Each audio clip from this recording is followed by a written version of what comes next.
എപ്പിസോഡിന്റെ തുടക്കത്തിൽ കാണിക്കുന്നത് രുഷി ഷായുടെ അടുത്ത് ഇപ്പോൾ ശോഭാൻ പറയുന്നുണ്ട്, നിന്റെ അമ്മ സ്വർഗത്തിലേക്കാണ് പോയതെന്ന് എനിക്ക് നല്ല ഉറപ്പുണ്ട്. നിന്റെ അമ്മ എപ്പോഴും അവിടെ ഇരുന്ന് നിന്നെ ശ്രദ്ധിക്കുന്നുണ്ട്, നിന്റെ കൂടെ തന്നെ നിന്റെ അമ്മയുണ്ടെന്ന് പറയുകയും ചെയ്യുന്നുണ്ട്. എന്നിട്ട് രുഷി ഷായുടെ അടുത്തേക്ക് പോയിട്ട് അവനെ ഇങ്ങനെ ഊഞ്ഞാലാട്ടുന്നുണ്ട്. ആ സമയത്ത് നീ എപ്പോഴും ഹാപ്പി ആയിട്ടിരിക്കണമെന്നൊക്കെ പറയുകയും അവനെ ഹഗ് ചെയ്യുകയൊക്കെ ചെയ്യാണ്. ആ സമയം തന്നെ രുഷി ഷാവ് കരയുകയും ചെയ്യുന്നുണ്ടായിരുന്നു. എന്നാൽ ശോഭാൻ കാണാതെ തന്നെ അവൻ ആ കണ്ണീരെല്ലാം തുടച്ചളയാൻ ശ്രമിക്കുന്നുണ്ട്. ആ സമയം ശോഭാൻ നിനക്ക് വിശക്കുന്നുണ്ടോ, വാ നിനക്ക് ഫുഡൊക്കെ ഉണ്ടാക്കി തരാമെന്ന് പറയുന്നുണ്ട്. അങ്ങനെ രുഷി ഷാവ് ശോഭാനെ കൊണ്ട് നേരെ അവൻ്റെ അമ്മയുടെ ഒരു വീട്ടിലേക്കാണ് വരുന്നത്. അവിടെ വെച്ച് ഫുഡ് കുക്കാനായി തുടങ്ങുമ്പോൾ ലൂഷി ഷാവ് ഇങ്ങനെ അടുത്തിരിക്കുന്നത് കാണുമ്പോഴത്തേക്കും നീ എന്തിനാ ഇങ്ങനെ നോക്കിക്കൊണ്ട് നിൽക്കുന്നതെന്ന് ശോഭാൻ ചോദിക്കുന്നുണ്ട്. ലൂഷി ഷാവ് അപ്പോൾ നിനക്ക് സപ്പോർട്ട് തരാനാണ് നിൽക്കുന്നതെന്ന് പറയുമ്പോൾ അങ്ങനെ സപ്പോർട്ടൊന്നും തരണ്ട, ഞാൻ എന്താണ് ചെയ്യുന്നത് അത് കണ്ട് പഠിക്കാനായിട്ട് അവനോട് ആവശ്യപ്പെടുന്നുണ്ട്. അങ്ങനെ എല്ലാം കുക്ക് ചെയ്ത് റെഡിയായി കഴിയുന്ന സമയത്ത് ശോഭാൻ ലൂഷി ഷാവിൻ്റെ അടുത്ത് പറയുന്നുണ്ട്, ഇപ്പം തന്നെ 5-6 ടൈപ്പ് ഫുഡുണ്ട് ഇവിടെ. സാധാരണ എൻ്റെ വീട്ടിൽ ക്രിസ്മസ് ആകുമ്പോൾ മാത്രമാണ് ഇത്രയും ഫുഡ് ഉണ്ടാക്കാറ്. ഇപ്പം നിനക്ക് ഇത്രയും കഴിക്കാൻ കിട്ടിയില്ലേ, എൻജോയ് ചെയ്യാനായിട്ട് പറയുന്നുണ്ട്. അങ്ങനെ കഴിക്കുന്ന സമയത്ത് ശോഭാൻ ലൂഷി ഷാവിൻ്റെ അടുത്ത് ഇങ്ങനെ ഉണ്ടാക്കുന്നതെല്ലാം തന്നെ ശ്രദ്ധിച്ച് കണ്ടായിരുന്നു, നിനക്ക് ഓർമ്മയുണ്ടോ എന്നും ചോദിക്കുന്നുണ്ട്. ലൂഷി ഷാവ് അപ്പോൾ എനിക്ക് ഓർമ്മയുണ്ടെന്ന് പറയുമ്പോൾ ശോഭാൻ പറയുന്നുണ്ട്, എങ്ങാനും നീ കുക്ക് ചെയ്യുന്ന ടൈമിന് മറന്നു പോകുകയാണെങ്കിൽ യൂട്യൂബ് എടുത്ത് വെച്ച് നോക്കിയാൽ മതി, ഒന്ന് ക്ഷമയോടെ ചെയ്ത് കഴിഞ്ഞാൽ ഉറപ്പായിട്ട് നിനക്ക് നന്നായിട്ട് തന്നെ കുക്ക് ചെയ്യാൻ പറ്റും. പിന്നെ നീ വിദേശത്തേക്ക് പോയി കഴിഞ്ഞാൽ ഞാൻ ഈ പറഞ്ഞ റെസിപ്പി വെച്ചിട്ട് നീയാണെങ്കിൽ കുക്ക് ചെയ്യാനൊന്നും നിൽക്കത്തില്ലല്ലോ, നീയാണെങ്കിൽ ഫാൻസി റെസ്റ്റോറൻറ്റിൽ നിന്ന് ഫുഡ് കഴിക്കാനല്ലേ നോക്കുള്ളൂ എന്ന് പറയുമ്പോൾ ലൂഷി ഷാവ് സീരിയസ് ആയിട്ട് തന്നെ, ഇല്ല നീ പറഞ്ഞെന്ന കാര്യങ്ങൾ ഒന്നുപോലും ഞാൻ ഒരിക്കലും മറക്കത്തില്ല എന്നവൻ പറയുന്നുണ്ട്. ഫുഡ് കഴിച്ച് കഴിയുന്ന സമയത്ത് ശോഭാനെ പാത്രം കഴുകാൻ സമ്മതിക്കാതെ ആ ജോലികളെല്ലാം തന്നെ ലൂഷി ഷാവ് തന്നെ ചെയ്യുന്നുണ്ട്. ശോഭാൻ ഞാൻ ഹെൽപ്പ് ചെയ്യാമെന്ന് പറയുന്നുണ്ടെങ്കിലും അവളെ കൊണ്ട് സോഫയിലിരുത്തിയിട്ട് നീ ഇവിടെ തന്നെ ഇരുന്നോ എന്ന് പറഞ്ഞിട്ട് അവൻ ആ ഒരു പാത്രങ്ങളെല്ലാം തന്നെ കഴുകുന്നുണ്ട്. ആ സമയം ശോഭാൻ ചോദിക്കുന്നുണ്ട്, നിനക്ക് ആർട്ടല്ലേ ഇഷ്ടം, പിന്നെ നീ എന്തുകൊണ്ടാണ് ഇപ്പോൾ ഫിനാൻസ് പഠിക്കാനായിട്ട് വിദേശത്തേക്ക് പോകുന്നതെന്ന്. ആ സമയം ലൂഷി ഷാവ് അത് പിന്നെ എനിക്കതിപ്പോൾ അത് ട്രൈ ചെയ്യണമെന്ന് തോന്നിയെന്ന് ഇങ്ങനെ പറയുന്ന സമയത്ത്, പക്ഷേ ആർട്ട് നിന്റെ ഡ്രീം ആയിട്ടുള്ള കാര്യമല്ലേ, പിന്നെ നീ എന്തിനാ അത് വിട്ട് കളയുന്നു എന്ന് അവൾ ചോദിക്കുന്നുണ്ട്. ലൂഷി ഷാവ് അതിന് മറുപടിയായി, നീ ഒരുപാട് കഷ്ടപ്പെടല്ലേ, അപ്പം നിന്റെ ആ ഒരു കഷ്ടപ്പാട് കുറച്ചെങ്കിലും കുറയ്ക്കണമെന്ന് എനിക്ക് ആഗ്രഹമുണ്ടായിരുന്നു എന്ന് അവൻ ഇൻഡയറക്റ്റ് ആയിട്ട് കാര്യം പറയുന്നുണ്ട്. ആ സമയം ശോഭാനാണെങ്കിൽ എനിക്ക് വേണ്ടിയിട്ട് നീ ഒരിക്കലും ഇങ്ങനെ ചെയ്യാൻ നിൽക്കരുത്, നിന്റെ ഫേവറേറ്റ് ആയിട്ടുള്ള ആർട്ട് അത് നീ പഠിക്കണമെന്നാണ് എൻ്റെ ആഗ്രഹം, ഒരിക്കലും എനിക്ക് വേണ്ടി ഒന്നും സാക്രിഫൈസ് ചെയ്യരുതെന്ന് പറയുന്നുണ്ട്. ആ സമയം ലൂഷി ഷാവ് അതുകൊണ്ട് മാത്രമല്ല ഞാൻ ആർട്ട് വിട്ടത്, ഞാനാണെങ്കിൽ പെട്ടെന്ന് ഓരോരോ കാര്യങ്ങൾ ഇങ്ങനെ മടുക്കുന്ന ഒരാളാണ്, എനിക്ക് പെട്ടെന്ന് ഓരോ സംഭവത്തിനോടുള്ള ഇഷ്ടം പോകും, അതുപോലെ എനിക്കിപ്പോൾ ആർട്ടും താല്പര്യമില്ല, അതുകൊണ്ടാണ് ഞാൻ വിട്ടതെന്ന് പറയുന്നുണ്ട്. എന്നാൽ ശോഭാന് അവൻ സത്യമല്ല പറയുന്നതെന്ന് മനസ്സിലാക്കാനേ പറ്റുന്നുണ്ടായിരുന്നു. പാത്രങ്ങൾ കഴുകി കഴിയുന്ന സമയത്ത് ലൂഷി ഷാവും ശോഭാനും കൂടെ ആയിട്ട് ആ ഒരു ഫിഷ് ടാങ്കിൻ്റെ മുന്നിലേക്കായിട്ട് വന്നിരിക്കുന്നുണ്ട്. എന്നിട്ട് ലൂഷി ഷാവ് പറയുന്നുണ്ട്, ഞാനിവിടുന്ന് പോകുന്ന സമയത്ത് ഈ വീടിൻ്റെ താക്കോലിങ്ങ് നിൻ്റെ കയ്യിൽ ഏൽപ്പിച്ചിട്ട് പോകാം, ഒറ്റയ്ക്കിരിക്കണമെന്ന് തോന്നുമ്പോഴൊക്കെ ഇങ്ങോട്ടേക്ക് വന്നാൽ മതി, ഈ മീനുകളെ നോക്കിയാൽ മതി എന്ന് പറയുന്നുണ്ട്. ശോഭാൻ അപ്പം തിരിച്ച് പറയുന്നുണ്ട്, ഞാൻ നിനക്ക് ഉറപ്പായിരുന്നു ഈ മീനുകളെല്ലാം തന്നെ ഞാൻ നന്നായിട്ട് തന്നെ നോക്കിക്കോളാമെന്ന്. അതിൻ്റെ കൂടെ തന്നെ അവൾ പറയുന്നുണ്ട്, പക്ഷേ എനിക്കൊരു വിഷമം മാത്രമേ ഉള്ളൂ, നമുക്ക് രണ്ടുപേർക്കും മര്യാദയ്ക്കൊന്ന് എൻജോയ് ചെയ്യാനൊരു സമയം കിട്ടിയില്ല, ഈ സമ്മർ കഴിയുന്നതും നീ അങ്ങ് വിദേശത്തേക്ക് പോകും, ഇനി നമുക്ക് ഒരുമിച്ച് ടൈം സ്പെൻഡ് ചെയ്യാൻ പറ്റുമെന്ന് പോലും എനിക്കറിയത്തില്ല, അതുകൊണ്ട് തന്നെ നീ എപ്പോഴും ഹാപ്പി ആയിട്ടിരിക്കട്ടെ എന്ന് ഞാൻ നിന്നെ വിഷ് ചെയ്യുന്നു എന്ന് പറയുന്നുണ്ട്.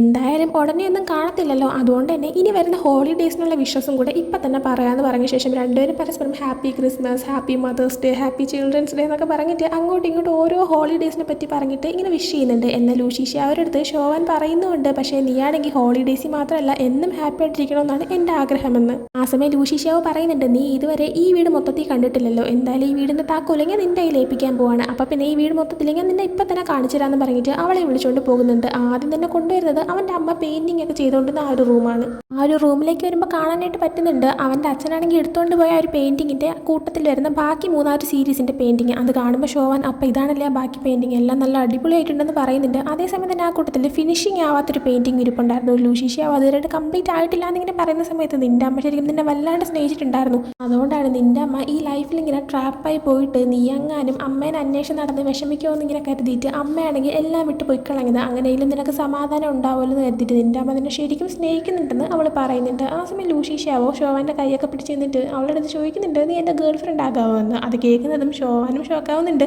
താനിപ്പോൾ എന്താ പറഞ്ഞു എന്നുള്ള രീതിയിൽ ലൂഷി ഷാവോ നിൽക്കുന്നുണ്ട്. അവർ രണ്ടുപേരും കുറച്ച് നേരം ഒന്നും മിണ്ടാതെ നിന്ന് പോകുന്നുണ്ട്. അതിനുശേഷം ശോഭാൻ ചോദിക്കുന്നുണ്ട്, ഞാൻ നെസ് പറഞ്ഞു കഴിഞ്ഞാൽ നീ ഹാപ്പി ആയിരിക്കുമെന്ന്. ആ സമയം ലൂഷി ഷാവോ എനിക്ക് വേണ്ടി കഷ്ടപ്പെട്ട ഡ്രസ്സൊന്നും പറയണ്ട, അത് ആലോചിച്ച് ഒരു മറുപടി പറഞ്ഞാൽ മതിയെന്ന് അവളോട് പറയാണ്. പിന്നീട് കാണിക്കുന്നത് അടുത്ത ദിവസം ശോഭാൻ്റെ മുത്തശ്ശി ഡോക്ടറിൻ്റെ അടുത്ത് ഹോസ്പിറ്റലിൽ ഇങ്ങനെ സംസാരിച്ചുകൊണ്ടിരിക്കുന്ന സമയത്ത് ശോഭാൻ അങ്ങോട്ടേക്ക് വരുന്നുണ്ട്. വന്നിട്ട് എന്ത് പറ്റുന്ന പ്രശ്നം എന്നൊക്കെ ചോദിക്കുമ്പോൾ ഡോക്ടർ വേറെ കുഴപ്പമൊന്നുമില്ല, മുത്തശ്ശീനെ വീട്ടിലേക്ക് കൊണ്ടുപോക്കളാനേ പറയുന്നുണ്ട്. ശോഭാനപ്പോൾ അതെന്താ റീസൺ എന്ന് ചോദിക്കുമ്പോൾ വേറൊന്നുമില്ല, ഇനിയിപ്പോൾ സർജറി മാത്രമല്ലേ ബാക്കിയുള്ളൂ, അതുവരെ മുത്തശ്ശി വീട്ടിൽ നിന്ന് റെസ്റ്റ് എടുത്തോട്ടെ, വേറെ പ്രശ്നമൊന്നുമില്ല എന്ന് പറയുമ്പോൾ അപ്പോൾ പിന്നെ ഡയാലിസിസ് ചെയ്യേണ്ടതെന്ന് ഇങ്ങനെ ചോദിക്കുന്നുണ്ട്. ആ സമയം ഡോക്ടർ അതിന് വേണ്ടിയിട്ട് ഇടയ്ക്കിടയ്ക്ക് കൊണ്ടുവന്നാൽ മതി എന്ന് പറയുകയും ചെയ്യുന്നുണ്ട് ശോഭാൻ. ശോഭാനപ്പോൾ എല്ലാം ഓക്കെ അല്ലേന്ന് നോക്കുമ്പോൾ എല്ലാം ഓക്കെയാണ്. മുത്തശ്ശി ഇങ്ങനെ ഒരു റൂമിൽ തന്നെ ഇരുന്ന് കഷ്ടപ്പെടുന്നതിനേക്കാളും വീട്ടിൽ ഇരിക്കുന്നതാണ് ബെറ്റർ എന്ന് എനിക്ക് തോന്നിയത് ഡോക്ടർ പറയാണ്. ശോഭാനപ്പോൾ ശരി എന്നാൽ മുത്തശ്ശീനെ ഇങ്ങനെ എപ്പോഴൊക്കെയാണ് ഹോസ്പിറ്റലിലേക്ക് കൊണ്ടുവരേണ്ടതെന്ന് നോക്കുമ്പോൾ ഓരോ 3 ദിവസം കൂടുമ്പോഴും ഓരോ സെഷനായിട്ട് മുത്തശ്ശീനെ കൊണ്ടുവന്നാൽ മതി എന്ന് പറയുന്നുണ്ട്. അങ്ങനെ ശോഭാനും മുത്തശ്ശിയും പോകാനായി നിൽക്കുന്ന സമയത്ത് ശോഭാൻ്റെ അടുത്ത് മുത്തശ്ശി പറയുന്നുണ്ട് ഞാൻ ഡോക്ടറിനോട് സംസാരിച്ചിട്ട് വരാം, നീ പൊക്കോളാനായിട്ട്. അങ്ങനെ ശോഭാൻ ശരിക്കും ഓക്കെ അല്ലേ, വന്നോളൂല്ലോ, സമയത്തിന് വീട്ടിൽ വരണമെന്നൊക്കെ പറഞ്ഞിട്ട് ശോഭാൻ പോകുന്ന സമയത്ത് മുത്തശ്ശി വീണ്ടും ഡോക്ടറിനോട് സംസാരിക്കാനായിട്ട് ഇരിക്കുകയാണ്. ശരിക്കും മുത്തശ്ശിയാണെങ്കിൽ തനിക്ക് സർജറി വേണ്ടാന്നും ആ ഒരു കാര്യം ശോഭാൻ അറിയിക്കരുതെന്നും എന്തായിരുന്നു ഡോക്ടറിനോട് പറഞ്ഞുകൊണ്ടിരുന്നത്. ഡോക്ടർ അങ്ങനെ മുത്തശ്ശിയോട് വീണ്ടും സംസാരിക്കാനായി തുടങ്ങുമ്പോൾ ചോദിക്കുന്നുണ്ട് ശോഭാൻ നിങ്ങൾക്ക് വേണ്ടി എന്തുമാത്രം കഷ്ടപ്പെടുന്നുണ്ട്, അപ്പോൾ എന്തിനാണ് ഈ സർജറി വേണ്ടാന്ന് വയ്ക്കുന്നതെന്ന്. മുത്തശ്ശി അപ്പോൾ പറയുന്നുണ്ട് അവൾ എനിക്ക് വേണ്ടി കിടന്ന് ഇത്രയും കഷ്ടപ്പെടുന്നത് കൊണ്ട് തന്നെയാണ് ഞാൻ ഈ സർജറി വേണ്ടാന്ന് വയ്ക്കുന്നത്. അവൾ ഞാൻ കാരണം ഒരുപാട് അനുഭവിക്കുന്നുണ്ട്, ഇനി അനുഭവിക്കണമെന്ന് എനിക്ക് യാതൊരു താല്പര്യമില്ല. അവൾ ഞാൻ കാരണം ഒരിക്കലും ബുദ്ധിമുട്ടാൻ പാടില്ല എന്ന് പറയുന്നുണ്ട്. പിന്നീട് കാണിക്കുന്നത് ശോഭാൻ നൈറ്റ് ഇങ്ങനെ റൂമിൽ ഇരുന്ന് ഫോൺ നോക്കിക്കൊണ്ടിരിക്കുന്ന സമയത്ത് ലൂഷീഷ്യാവോ അവർക്കൊരു മെസ്സേജ് അയച്ചിട്ട് നീ വീട്ടിലെത്തിയോ എന്ന് ചോദിക്കുന്നുണ്ട്.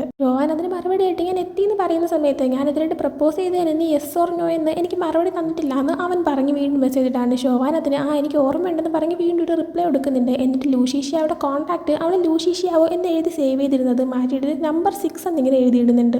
ആ സമയം ലൂഷീഷ്യാവോ വീണ്ടും മെസ്സേജ് അയച്ചിട്ട് ഇങ്ങനെ പറയുന്നുണ്ടെങ്കിൽ അതിൻ്റെ ഒന്നുകൂടെ പ്രോപ്പറായിട്ട് ഒന്ന് പ്രപ്പോസ് ചെയ്യും, അന്ന് നീ എനിക്ക് എന്തായാലും ഉറപ്പായിട്ട് മറുപടി തരണം, ഇപ്പോൾ എന്തായാലും നീ ഉറങ്ങിക്കോ, ഗുഡ് നൈറ്റ് എന്നൊക്കെ പറയുന്നുണ്ട്. ആ ഒരു മെസ്സേജ് കാണുമ്പോഴത്തേക്കും ശോഭാൻ നല്ല നാണമൊക്കെ വരുന്നുണ്ട്. പിന്നീട് അടുത്ത ദിവസം ശോഭാനാണെങ്കിൽ പുറത്തേക്ക് പോകാൻ ഇങ്ങനെ നിൽക്കുന്ന സമയത്താണ് നോക്കുമ്പോൾ അവളുടെ മുത്തശ്ശി എന്താ അന്വേഷിക്കുന്ന കാണുന്നത്. അങ്ങനെ മുത്തശ്ശിയുടെ അടുത്ത് എന്താ നോക്കുന്നതെന്ന് ചോദിക്കുമ്പോൾ അത് പിന്നെ വീടിൻ്റെ താക്കോലാണ്, നിന്റെ സെറ്റ് ഇവിടെ ഇരിപ്പുണ്ട് പക്ഷേ എൻ്റെ സെറ്റ് കാണാനായിട്ടില്ല എന്ന് പറയുന്നുണ്ട്. ശോഭാനപ്പോൾ അതിവിടെ ടേബിളിൽ തന്നെ ഉണ്ടായിരുന്നല്ലോ, അല്ല മുത്തശ്ശി എങ്ങോട്ടാണ് പോകുന്നത് എന്ന് ചോദിക്കുമ്പോഴത്തേക്കും അതാണെങ്കിൽ എൻ്റെ അടുത്ത് ഒരാൾ പ്രാർത്ഥിക്കാനായിട്ടൊരു പുതിയ സ്ഥലം ഉണ്ടെന്ന് പറഞ്ഞു, ഞാൻ അങ്ങോട്ടേക്ക് പോകാനേ ഇറങ്ങാനെന്ന് പറയുമ്പോൾ ശോഭാൻ എങ്കിൽ പിന്നെ ഞാനും വരാമെന്ന് പറയുന്നുണ്ട്. എന്നാൽ മുത്തശ്ശി ഇല്ലല്ലോ അതൊന്നും വേണ്ട ഞാൻ തന്നെ പൊക്കോളാം എന്ന് പറയുന്നുണ്ട്. ശോഭാൻ എന്താ ഞാൻ വീണ്ടും വരാമെന്ന് പറയുമ്പോൾ മുത്തശ്ശി പറയുന്നുണ്ട് നീ നിന്റെ മുഖം ഒന്ന് കണ്ണാടിയിലേക്ക് നോക്ക്, എന്തുമാത്രം ടയേർഡായിട്ടാണ് ഇരിക്കുന്നതെന്ന്. ആ സമയം ശോഭാൻ എന്നാലും കാണാനായിട്ട് നല്ല ലുക്ക് ഉണ്ടെന്ന് കണ്ണാടി നോക്കി ഇങ്ങനെ പറയുന്ന സമയത്ത് അത് പിന്നെ അങ്ങനെ വരത്തുള്ളൂ, ഏറ്റവും സുന്ദരമായിട്ടുള്ള പെങ്കുച്ച് നീ തന്നെയാണെന്ന് മുത്തശ്ശി പറയുന്നുണ്ട്.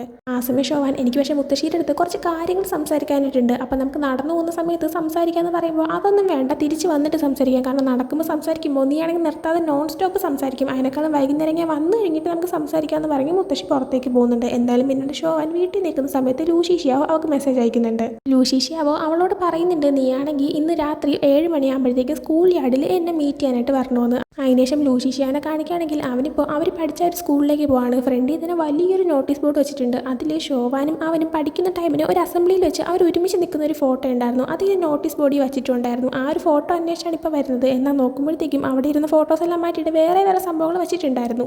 അതുകൊണ്ട് തന്നെ ലൂഷീഷ്യാവ് സ്വയം പറയുന്നുണ്ട് ഞാനിവിടെ പഠിക്കുന്ന സമയത്ത് എൻ്റെ സസ്പെൻഷൻ നോട്ടീസ് മാസങ്ങളോളം ഇവിടെ ഇരുന്നത് ഒരുത്തനും എടുത്ത് മാറ്റാൻ വയ്യായിരുന്നു, ഇപ്പം ഞാൻ ഒരു ഫോട്ടോ അന്വേഷിച്ച് വന്നപ്പോൾ എല്ലായിടത്തും കളഞ്ഞേക്കുന്നു എന്ന് പറഞ്ഞിട്ട് അവൻ ജിയാങ് ഫാനെ കോൾ ചെയ്യുന്നുണ്ട്. അവനെ കോൾ ചെയ്തിട്ട് മെങ്ങിന് ഇഷ്ടമുള്ള സംഭവം എന്താണെന്ന് ചോദിക്കുന്നുണ്ട്. എന്നാൽ ജിയാങ് ഫാൻ എൻ്റെ കയ്യിലുള്ള അവസാനത്തെ പൈസ വരെ ഞാൻ നിനക്ക് തരും, പക്ഷേ മെങ്ങിനെ മാത്രം ഞാൻ നിനക്ക് തരത്തില്ല എന്ന് പറയുമ്പോൾ എന്നെ ദേഷ്യം പിടിപ്പിക്കാതെ അവളുടെ ഫേവറേറ്റ് സംഭവം എന്താണെന്ന് പറയടാന്ന് വീണ്ടും ലൂഷീഷ്യാവ് പറയുന്നുണ്ട്. അങ്ങനെ ജിയാങ് ഫാൻ്റെ അടുത്തുനിന്ന് അറിഞ്ഞതനുസരിച്ച് എന്താണോ മെങ്ങിന് ഇഷ്ടമുള്ളൊരു സംഭവം അത് ലൂഷീഷ്യാവ് വാങ്ങിച്ചു കൊടുക്കുന്നുണ്ട്. അതിന് പകരമായിട്ട് അവളുടെ ക്യാമറയിൽ നിന്ന് അവനും ശോഭാനും ഒരുമിച്ചിരിക്കുന്ന ഒരു ഫോട്ടോയും അവന് കണ്ടെടുക്കാനായിട്ട് പറ്റുന്നുണ്ട്. അത് കാണുന്ന മെങ്ങ് ഈ ഫോട്ടോ കേട്ടിട്ടാണോ നീ ഇത്രയൊക്കെ ചെയ്തത്, എന്നോടങ്ങ് ചോദിച്ചാൽ പോരായിരുന്നു, ഞാൻ തരുമായിരുന്നല്ലോ, എന്തായാലും നിങ്ങളുടെ കല്യാണത്തിന് എന്നെ വിളിക്കണേ എന്നൊക്കെ അവളിങ്ങനെ പറയുന്നുണ്ട്. അതേസമയം ശോഭാനെ കാണിക്കുകയാണെങ്കിൽ അവളിപ്പോൾ ഒരു ഗിഫ്റ്റ് ഷോപ്പിലേക്ക് വരാണ്.